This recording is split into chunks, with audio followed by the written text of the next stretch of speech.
Hello. Welcome to ATN's Live today. So we would like to welcome the amazing Darren Galvin. He comes to us from Expert Apps. He's one of our founding members and also is in the process of creating us a brand new app, which we'll be launching later on this month on the 21st of August. So welcome to the live, Darren Galvin. Hello. Hello, you all right? Good to see you again. To see you. Fabulous stuff. You're looking really well. It's nice to actually see faces again, isn't it? Likewise. It's amazing. Yeah, Absolutely. very much so. Good stuff. So yeah, I thought we'd bring you on today because our app is almost ready to be released to the world. And just to run through kind of what the app's about, why we've created it, all the technology behind it, and I said all the stuff that you guys are doing up at Expert Apps in Liverpool. So tell us a little bit about yourself, but obviously why you created it. And yeah, of course. So I'll give you a little bit of background. So 2008, I started off on the business journey, if you like. I spent 10 years failing miserably, and I mean miserably, to the point where I was earning less than minimum wage, which I'm sure many of you can relate to some point in your journey. You were earning less than the physical possible wage, sometimes nothing, sometimes never taking a wage. I've been there, done that, and I spent a long time doing it.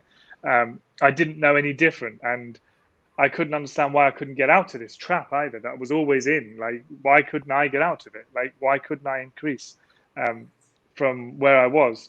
And a lot of it was my own bad stuff, really. Like, bad business, if you like, jumping from one thing to another.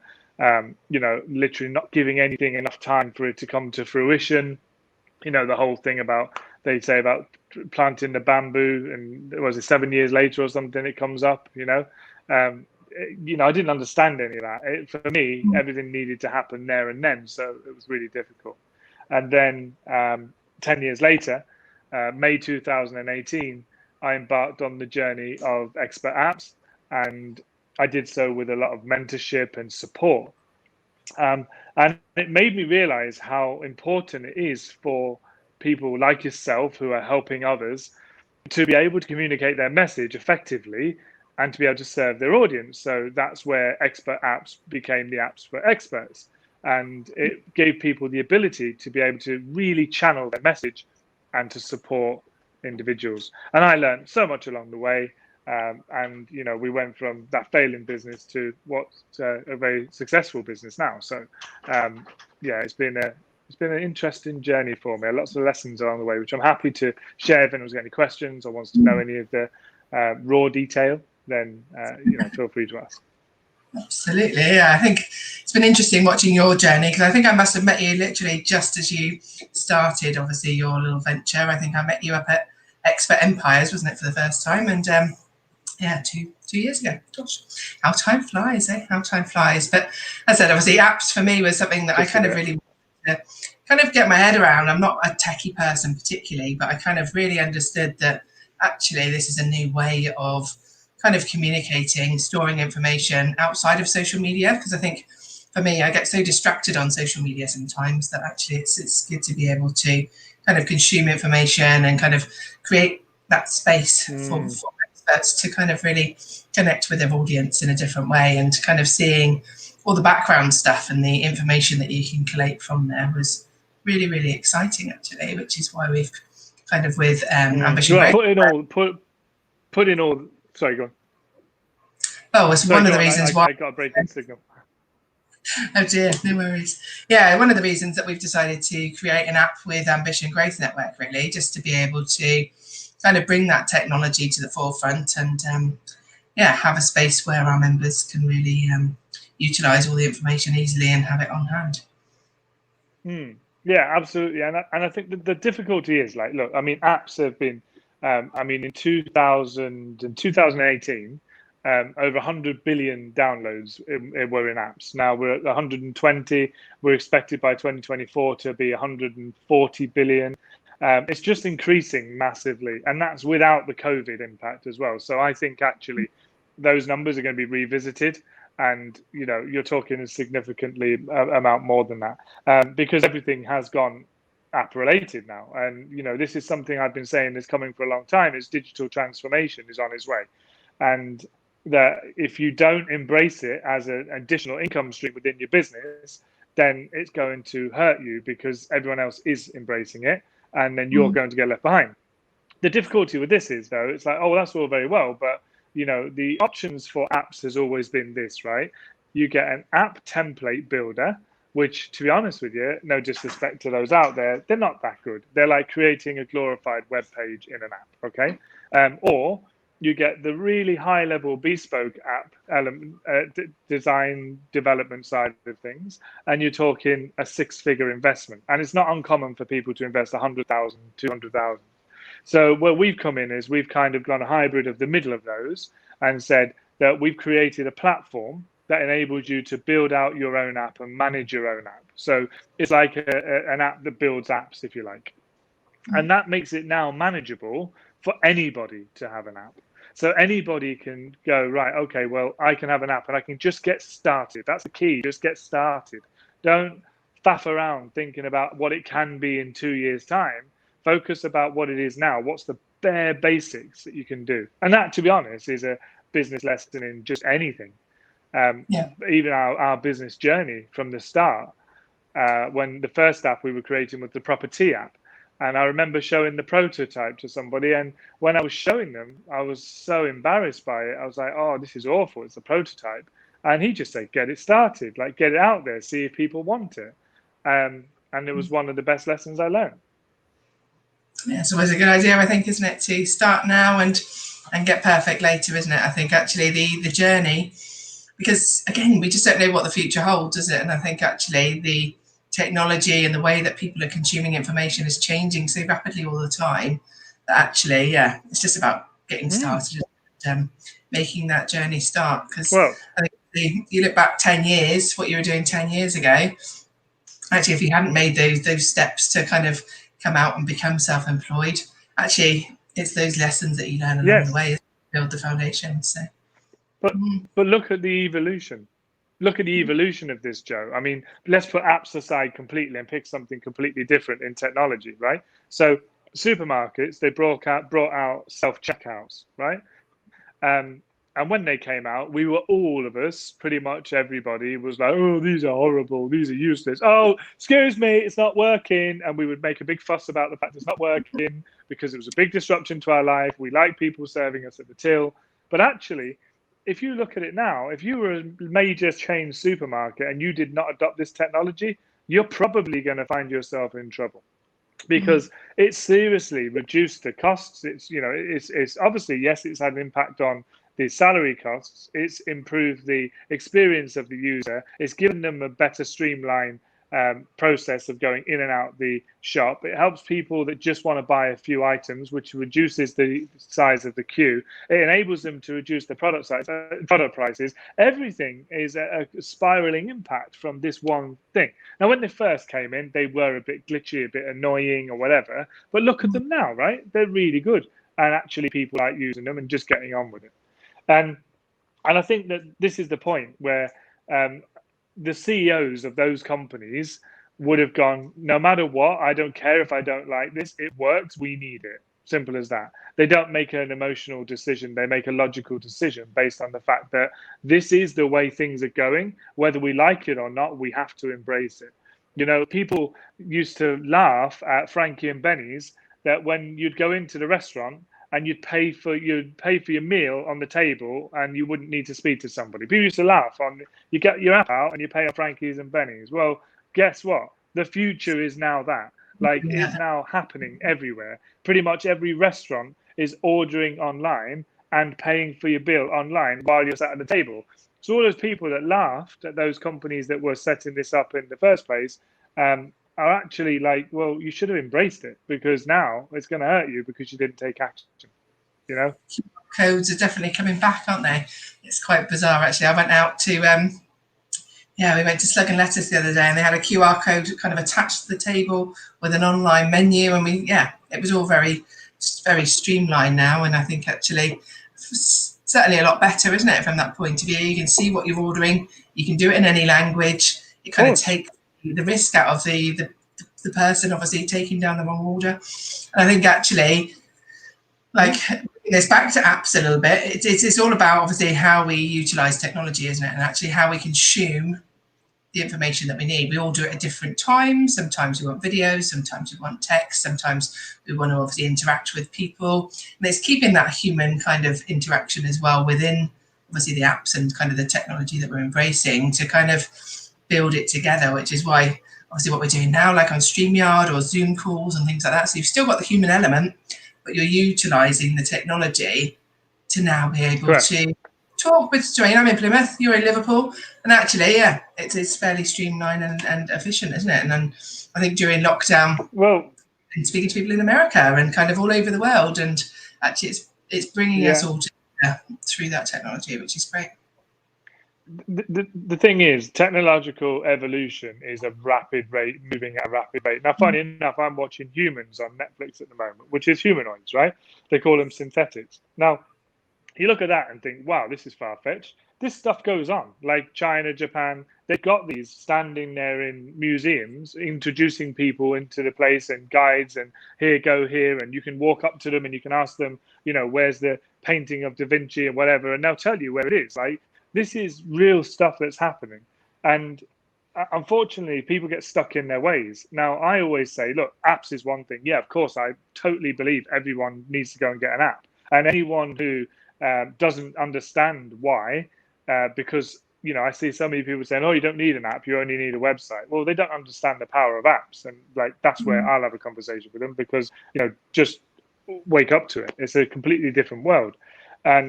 But even just putting that aside, like even down to streamlining your technology to being able to use a CRM.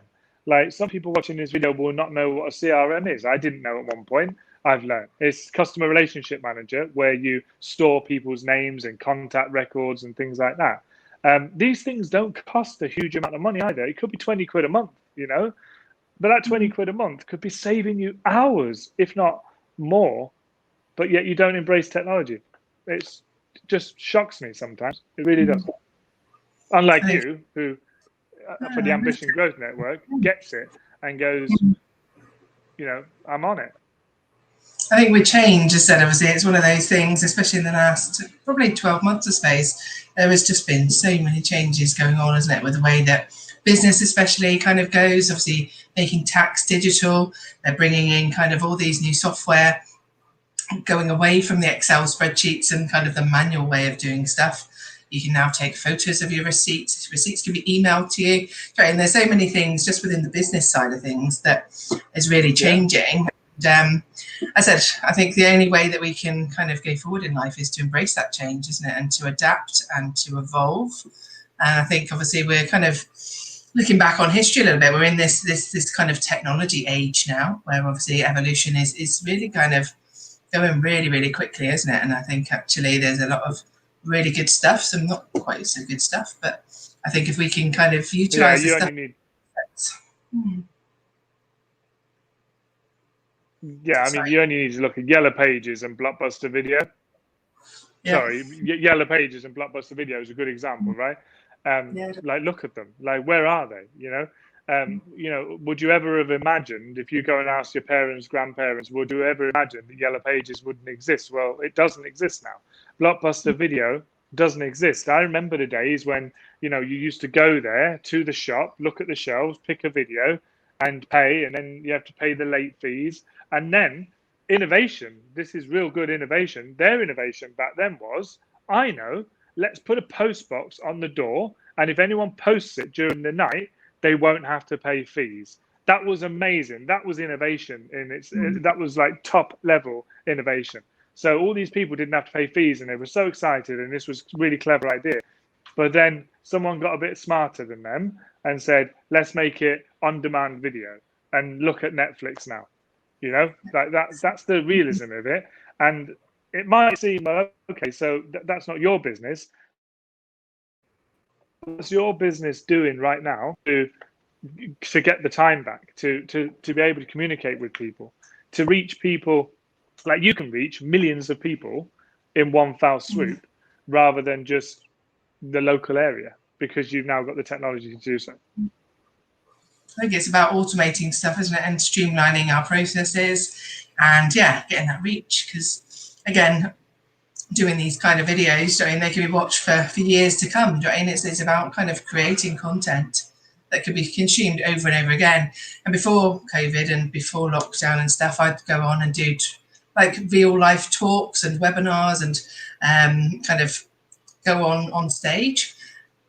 And it would just be created once, isn't it? And I think obviously now you can have an audience with a couple of people in. You can have hundreds of people, thousands of people. They could watch 5 o'clock tomorrow afternoon if you wanted to. And actually, the way that we consume nowadays is far easier, I think, from that point of view. And obviously, the app to store all of that information in, so that people, when they're working different hours and they can't come on live, they can watch it later, which is amazing, really, when you think of it, isn't it? And I think, the way that television changed from live television, and I've literally just moved house, so yeah. If you can see in the background, I've got a few boxes everywhere, and actually, I was looking at TV license. And I thought, actually, I don't watch the TV. I don't actually watch the TV, and I looked at it and I thought, well, do I need a TV license? I said, I've got Netflix, but because it's not live and it's not BBC, I said, I don't really need one, do I? And actually, for the first time, I kind of looked at it, because it's been something that I've had to do my whole life. I thought, actually, it's not something that I actually do in my life anymore. And I think just the way that, we can choose nowadays has become a lot more flexible, isn't it? And just the way that we consume our information. I don't watch soaps anymore. I mean, I used to, obviously, back in the day when I worked in corporate, it was kind of come home, watch EastEnders, watch telly and kind of put your feet up. Exactly. Nowadays, I haven't got time for things like that. And as I said, obviously, it's listening to podcasts, it's kind of listening to Audible, learning, spending time with the family, and kind of doing stuff that's got a growth mindset kind of attitude about it, rather than just trying to drum out the bad stuff that's going on in your life, isn't it? And drown it out. So exciting stuff. So Darren, tell us a little bit more about, obviously, the apps and how it actually works, and kind of what are the features and how businesses can really kind of embrace the technology. It's a great question. It's a subject I like talking about, so we'll go with that. It's so I always look at apps for a start as an asset. Like, never ever look at an app as a spend, because it really isn't. Like, if you do it properly, that is. There are many apps that you can create that will just be graveyards. So there's no argument in that. Unless if you don't look after them, or you don't have a plan, it's going to happen. But if you have a plan to make your app an asset, it will be an asset. And what I kind of break an asset down is into the acronym. So I actually look at it, it's about attracting new people through the door. It's about serving the existing people that you've already got. It's about selling to those that you already got within your community, so that you're actually serving them, giving them a decent product. It's about earning more money by having an additional income stream. And, from the point of view of getting your time back, it's phenomenal, because time is the most valuable commodity, and that's the T in asset, right? And I look at it here and go, well, who wants to save time? Like, if you could get another 2 hours a week, what would you do with it? Like, ask yourself that. What would you do with it? And if you could get that 2 hours a week by having an app that would give you that extra 2 hours, because it automates things and says things, which we can talk about in a minute, then what value would that be to you? And then ask yourself, well, what if those 2 hours could be times by 100,000? Because you're serving 100,000 people with 2 hours worth of content. You've got a couple of 100,000 hours there. And what's that worth to you? And how can you convert that? Now, that might sound crazy, but we live in this world of 40, 60-hour working weeks, whatever. And you don't have to. You can actually live in a world where you've got that as a part of it. You'll knock that off. Cool.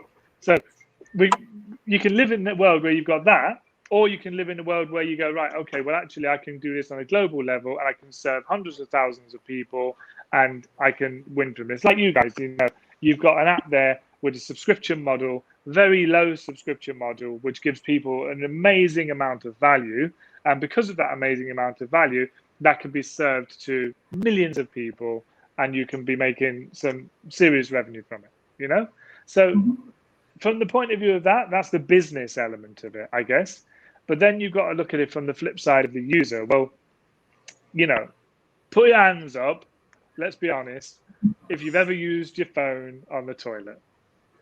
Okay, right? People do it. Yeah? Yeah, absolutely. If you've gone to bed with your phone, be honest. Have you ever gone to bed with your phone? Yeah, probably. There are a small proportion of people that say, no, I have been trained to leave my phone downstairs and not to bring it with me. There's a very small proportion, but like you're talking the rest of us, we all take our phones to bed and we all go on our phones before we go to bed and we all do the bad habits that we're not supposed to be doing, but it gets done. And the whole of the world is doing it. The whole world, like not just this little village you live in, the whole world is doing this. So access the whole world. And the way I look at this, and definitely from your point of view, is with what you're doing in the way of the content that you're adding value for people, is realistically, Joe, you're a busy woman. You know, yourself and Carly cannot be answering phone calls to everybody every minute of the day for such a low subscription value because you're giving massive value as it is. Okay. So, what you can do is you can prepare a piece of content, a high quality piece of content that they can consume whenever they want. And when I say they, I'm talking the hundreds of thousands of the members of the community. Yeah. So, you know, that's possible that they can engage in that. Does that make sense? Yeah, definitely. Yeah, no, I think it's just, for me, as I said, obviously, content is something that people can just, especially in the business world, just consume so much of it. So it's all about creating it, isn't it? But just not for us, actually allowing our members to create content within there as well and having that constant kind of 100%. Yeah, that constant kind of new stuff coming in, because actually, yes, we are experts within our own rights, within what we do, but actually the collective expertise within the Ambition Growth Networks, absolutely amazing, Joan. We've got some fantastic people in there who are all experts in what they do. And actually it's utilising their knowledge and their expertise and their understanding to help each other. Because I think when you help each other, it makes the world go round, doesn't it? It lifts. Rising tide lifts all boats, as they say, and I think actually we can learn a lot from each other. And obviously, just trying to get on board with technology, with social media, with marketing, accounting, videos. We've all got our specialties and the things that we would love to do, and we've all got those things that we hate to do. Jane, I absolutely hated going live on the screen. I didn't like, obviously, doing it. I used to get really tongue-tied and kind of sweaty palms and get really anxious about it. But the more and more you do it and the more and more kind of you get great reactions back from it, you realise that you get over yourself, don't you? I think, and it's all about going outside of or stretching that comfort zone. I don't like to go out of my comfort zone. I just stretch it so that actually I can just encompass all the stuff that was uncomfortable to start with, just starts getting a little bit more comfy. And the more we do it, the better reaction that we get, I suppose, isn't it? Yeah, and I think it's opening your mind as well. So, because, you know, one of the things that often gets shut down with apps is like, and we've talked about videos, right? Don't get me wrong. You can put videos on YouTube. You can put videos on a library. You can put videos in a vault. But with apps, you can do so much more with those videos. So a good example is one of our clients is putting together in their fitness app is going to be asking the question, so how much do you weigh right now? And that would be, let's say they put 15 stone in it. And then it's a case of, okay, and how much would you like to weigh? And they go in 13 stone. I go, well, when would you like to weigh 13 stone? You can't do all this on a video. You can talk to somebody and you can get them to speak it to the air and nothing magically happens. Or you can take the input and the data into an app. And that's where it's a completely different ball game to just talking to someone on a website. Like even this video, we can get interaction. We can ask people to put comments in and we can ask them to engage with us. But really, what value are they going to be getting in terms of the after effect of this, the support level that they can get after it? Not anything. They're getting a bulk of education, bulk of someone's lessons, and that's where as far as it can go. But with the app, what you're getting then is you're getting the ability to say, well, okay, let me help you on your journey, and you can automate all of this process. It doesn't have to be done all in one foul swoop. It can be done over a period of time, like potentially a month, 6 weeks, 6 months. You can do a plan and progress with people. So That's where it becomes very interesting. And my question would be for what would people want? What would people want support with from your network? Yeah, I think Ambition Growth Network. What do they want?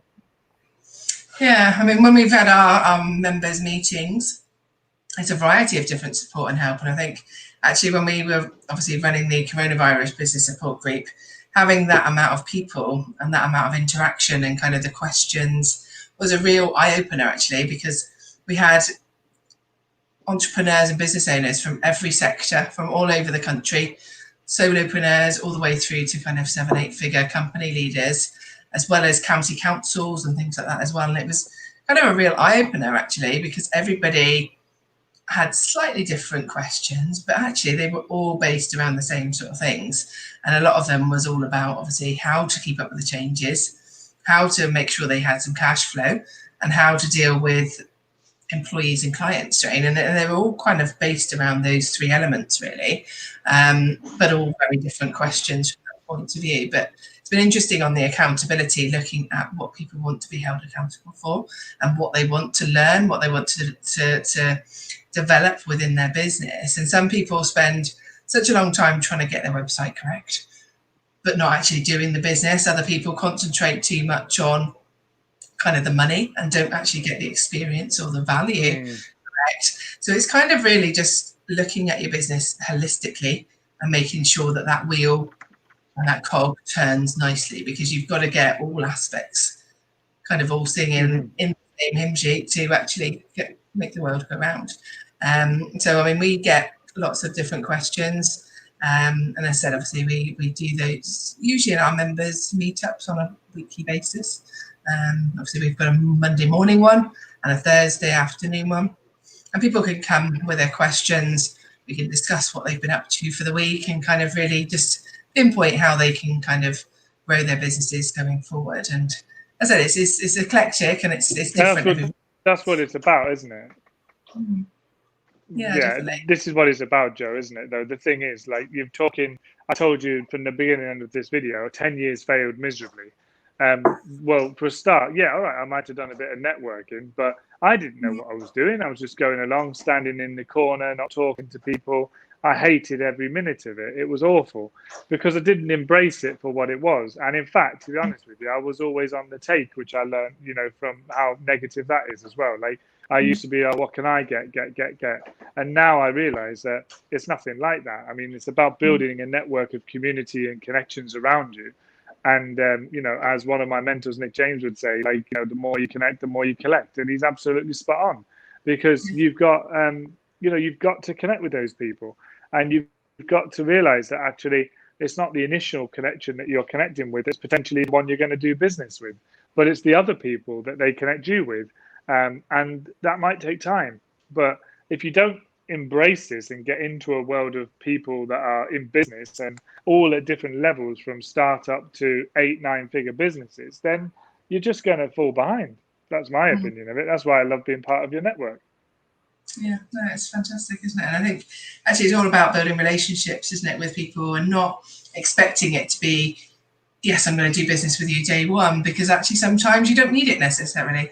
And I mean, I've just moved house and used probably 4 or 5 of the companies that we've got within our membership to assist me with that, Jane. Obviously, changing my utilities over, removals, changing my broadband, all these sorts of people that I wouldn't have normally kind of done business with. But when it's a time of change, actually, I'm going to go to the people that I know, like, and trust, which are all within the network from that point of view. And I think that makes sense. Yeah, and you're likely to get extra privileges as well. So, for example, like if anyone comes to us from this video and says, do you know what, I want to learn more about having an app, then they need to mention your name, because they will get a special gift for doing so.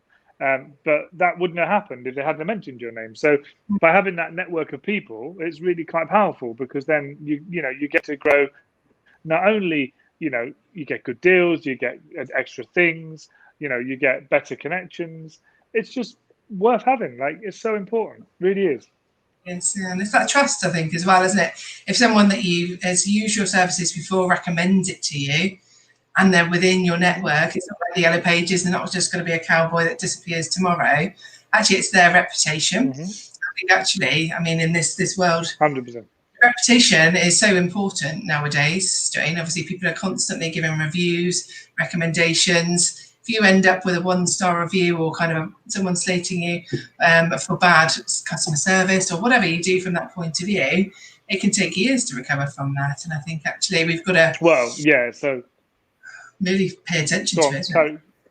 And I think the thing is, sorry, Go, I'm getting such a delay on every time I speak. Your Wi-Fi is looking a bit rubbish. Oh, the joys of technology sometimes, isn't it? I was just speaking to one of your other app owners, actually, so Jamie Keeling. I was on his podcast this morning, and we were just talking about kind of actually within the business, how everybody interacts, how the customers interact. And actually, you've got to make sure that you're giving a really good service to all of your customers and not treating certain ones with different kind of qualities from that point of view, because people do talk, don't they, behind your back, and they kind of, it's all about what people say when you're not listening. And I think it's really important that you give out what you want back, isn't it? Obviously, that reciprocalness. I think, Joe, I think you should repeat that. I think you should repeat that point, because that is such a key point on its own, what people are saying about you when you're not listening. I think that's important. Like, it's really key that people get this. And, I somewhat agree with the 1-star review thing, but I also have different views on it, because I think that a 1-star review, yes, it's negative, but it's not going to ruin you if you've actually gone and got hundreds of 5-star reviews already. Because, and that's the key, isn't it? It's about making sure that you really do your very best, and that you do encourage that that network of growth of people that will, because you're right, reputation is the key. Our business would never be where it is today if it wasn't for our reputation. It just wouldn't be. And in fact, I would say it's probably our reputation that's grown it, because, in the early stages of business, when we've had challenges and difficulties, we've always looked after people, supported people, and even if that's been at a cost, detriment, and I'll say it frankly, bluntly, myself and Danny have sacrificed salaries for our clients in the past, because we've had to make sure that we give and deliver everything we can. So when you do that and you're there and you're living by your values, then you will grow. And I'd say that's probably one of the biggest lessons I could ever share with anybody, is that you do recognize how important your reputation is. Yeah, definitely. I was just speaking this morning as well about reputation, and actually it was quite an interesting one. Actually, we were talking about, obviously, when things are going well, it's really easy to be good. So easy to be good, because actually it's just easy, isn't it? But when the shit hits the fan, basically, and things start going wrong, it's in those times when people step up and actually show their true colours, isn't it? And I think actually the last few months, especially through lockdown and COVID and things like that, actually you can see the people that have stepped up to help and assist, and obviously not for their own kind of selfish reasons as well. I think actually there's a lot of really nice people out there, but actually you've just got to be really careful who you put your trust in and who you kind of help you to do that. Because I've had a few friends that have had some awful situations where they've trusted in people and they've just taken everything, and I just think, well, actually that's not the way that we should be approaching this, Jane. And actually it's really good to have that trust in people that you work with and with your network, because at the end of the day, that's almost like your family. It's definitely opening people's eyes, and and the thing is, like, I mean, this whole COVID situation has changed a lot of people's way of life. Like, I mean, it's completely irrelevant really to it, but I think it's really important to mention. So there's a company called Muscle Food. I don't know if you're familiar with them. I've just seen lately how they're exploding, and they're exploding because everyone is talking about them, because they're going, you know what, these are decent quality products, decent price, well looked after, and people talk about them. So it's so easy to get, especially, and this is the same with an app, is it's so easy to get this virality going once you start the process and once you're giving good value. If you haven't, if you're like, we say to people, if you're going to get an app and you're just going to not do anything, then like you're just going to be an empty box of muscle food, right? Whereas if you're going to put in beautiful ingredients, and you're going to spend some time on it, and you're going to craft it, and you're going to think about it, and you're going to put a nice pricing point in it, and it's going to serve, and it's going to give great value, then people are going to talk about it. And now that company is exploding, like absolutely exploding. Again, other ones, Netflix, like we talked about it earlier on. There was a time I remember when everyone was talking about, what is this Netflix thing? You know, now it's just like, it's as common as bread. It's like, it's everywhere. It makes sense. Everyone gets it. And Zoom, like, you know, you and I, we've used Zoom meetings for a while. And well, you know, obviously we're in the business community, but all these people that embrace this new life of Zoom, I mean, they've just, you want to, I wish I'd invested in Zoom some time ago, I'll tell you that, because they've flown. Yeah, I mean, not only they've flown, I don't know if you've heard, but other companies called Zoom, which aren't even related to them, have also flown because people have invested in them. Got it wrong. It's a good word, isn't it? And I think, yeah, I went and did, well, I was on one of the biggest Zoom calls that have ever existed. So Tony Robbins did his first live Unleash the Power Within. So obviously I was meant to be going back in, I think it was May, up in Birmingham, but instead they did it as a live Zoom. So for 4 whole days they did a live Zoom, and there was 22,000 people on the Zoom. Wow. Madness, absolutely crazy. Wow. But hats off to the man. He kind of he had all the energy, he had all the vibe. I mean, I've been to it once before, kind of 2-3 years ago now. But yeah, you could have the same experience in your own living room. It was quite crazy, really, from that point of view. I think it just brings new. You know, this is the thing. This is the thing, and it sickens me sometimes, and it's sad because I do feel for people, because some people, I mean, not like you, Joe, who embrace the opportunity straight away, but some people I've had conversations with in the past have just never been able to see the technological evolution the way that it was going. I knew it was coming. I could see it. I tell you why I could see it. Like we talked about Frankie and Benny's, right? But you talk about, let's look at McDonald's. You go into McDonald's now, you pay on the iPad. You know, everything's automated. It's all digital. You've got your number. You go and pick it up. Whether you like it or not, that's the way the world is going, right? Then the kids go and sit on the iPad and play the iPad. And then when you finish your McDonald's, you decide you're going to go on holiday, and you turn up to the airport, and all of a sudden there's no people, because there's just iPads that you go on to check in with. And they do all the security checks and everything. It's all iPad related. Then you get on the airplane, and you've got the access to the apps on the airplane. And then you go land, and you get your phone out, and you look at your booking app to see where your hotel is. And then you go on your app to see how to get to the hotel. And then you go on your app to see where's the nice restaurants and pubs. It's like, this is the world we live in. And if people don't embrace that, like businesses that don't embrace that, either having their own app or getting involved in apps and being on them, honestly, I really feel for them. I really feel for them. And this COVID should be a massive lesson to people to not think that things can't happen that absolutely change circumstances, because they do. Oh, absolutely. And it's kind of, it's shocking how quickly it's all kind of taking place as well, isn't it? And I think every decision in our businesses now, we've got to look at future-proofing it a bit better, and obviously keeping up with the changes. And I was speaking to Carly and Agatha the other day about obviously the new changes that you're doing within your app, and constantly changing it and evolving and finding new ideas and finding kind of keeping up with the technology. Because I think this is something else as well. It's not like a website where you just build it once, or a book that you write once. Apps kind of evolve, isn't it? And actually the new stuff that comes all the time is really important to keep up with that. Totally. And listening to other people's successes as well, and modeling the greats is so important. So one of the things that we're doing, as you know, is bringing out the desktop version. Well, I've known for years, even before the app world, I knew that Hotmail, which is a very popular email service, which is, I don't even know the numbers, probably bought for billions from Microsoft. They started off with a very simple free email service. That was one of the first ever web emails, right? And they literally blew up the whole, like, they didn't literally blow up the world. Their business literally blew up across the world. And the reason for this was just one simple little thing, which, believe me, we are adopting. It was on the email, it would say, Hotmail, free Hotmail, get your own.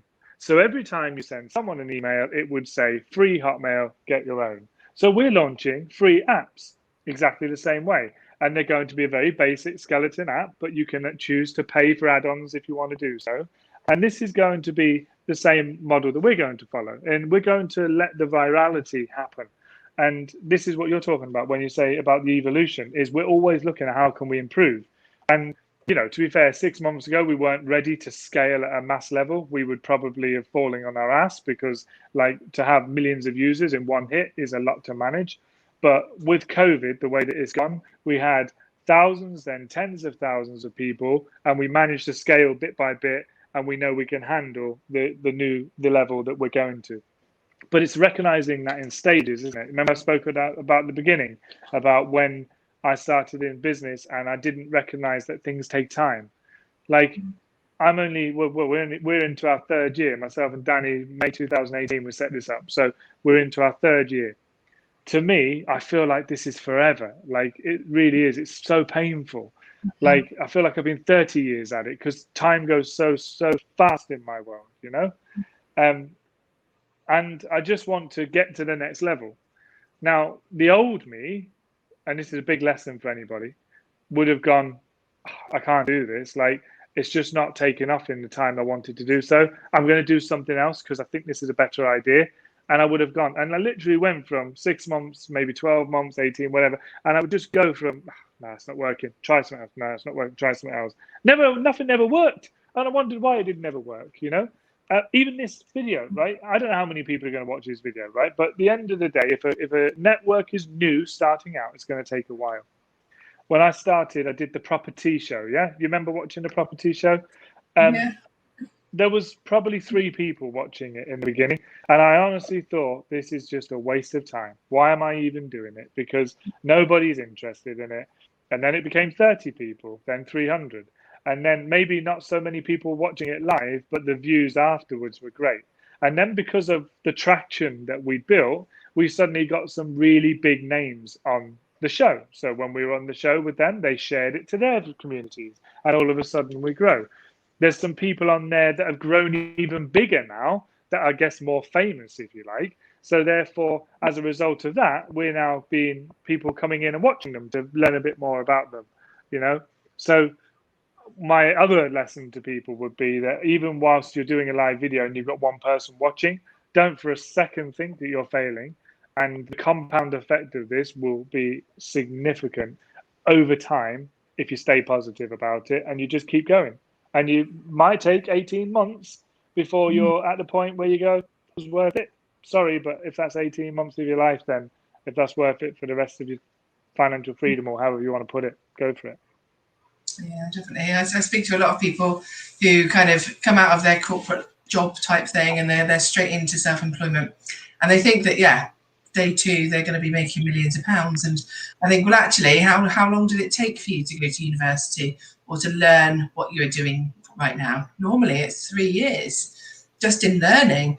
And actually, if you can learn on the job almost, isn't it? And obviously keep evolving, I said, and just really work on the network of people. I didn't realise quite how important network was until I got out of my little box. My background was all property, and I'd always just spend time with people in property, but it wasn't until I actually found out that there was thousands of other different types of businesses, and I could learn so many different things from them. Although they were in a different industry, everything comes down to marketing. It comes down to clients and cash flow, Jane, and those are the 3 core drivers really from that point of view. And actually, with a completely different approach, you can learn so much more stuff from your peers and from other entrepreneurs. And I think actually by matching them with other people, holding you accountable, having kind of deeper conversations, because I realised in my network I had thousands of really kind of not shallow, but obviously acquaintances, which I'd met here, met there, but never really got to know on a deeper level and had those conversations, which is why I love doing these kind of in-depth spotlights, because you really get to delve a bit deeper and get to know them as a person, and kind of these golden nuggets just pop out, don't they, when you're deep in conversation rather than talking about the weather and about Brexit and about coronavirus. So I think actually it's really nice to be able to showcase everybody on a different level and actually understand what makes you tick and what you do for business and why you love it so much, I suppose.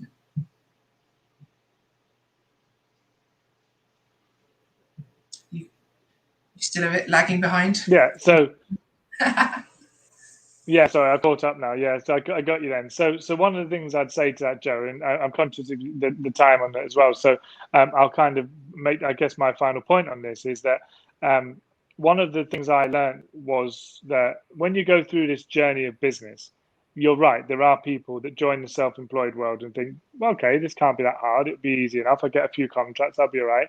There's so many things that go wrong along the way, but unfortunately, we have this mentality as human beings that we can just jump into business and get started in it without any qualifications or anything. And literally, like this, to me, this is like jumping in an aeroplane and trying to fly it. Because if you try to fly an aeroplane without lessons, you're not going very far. And if you do, the chances of you surviving are pretty low, right? And if you do happen to get it up in the air, it might just be a rocky ride. And if you continue to fly that rocky ride, the chances are you're going to go into a mountain and you're likely to die. Now, realistically, that's what happens in business, yet people don't listen. They don't think, well, actually, I need to go to someone who knows what they're doing to get the advice and the guidance that I need. They just get in the plane, they fly it, and they just hope for the best. And then they wonder why they crash and burn, which is what I did for 10 years. Yeah, it's having that support network around you, isn't it? And kind of that place to go to kind of ask the questions or kind of even learn from other people asking questions. That's what I like about the group settings that we have. Because some people are a bit shy or they don't quite know what they don't know. And actually you can learn so much from them. But actually most people go into business in the passion that they want to learn about, isn't it? When you love apps, we've got other people that love baking cakes. We've got other people that love cleaning. And that's what they want to do. They don't necessarily want to do all the other stuff that goes around that, or the accounting, or the marketing, the advertising, the payroll, the pensions, and actually understanding how that all works. So it's quite a hard work, I think, most of the time, isn't it? Just to make sure that you know how all the cogs fit together, what the rules are, what the legislations are, to actually support that business as well. So tricky stuff.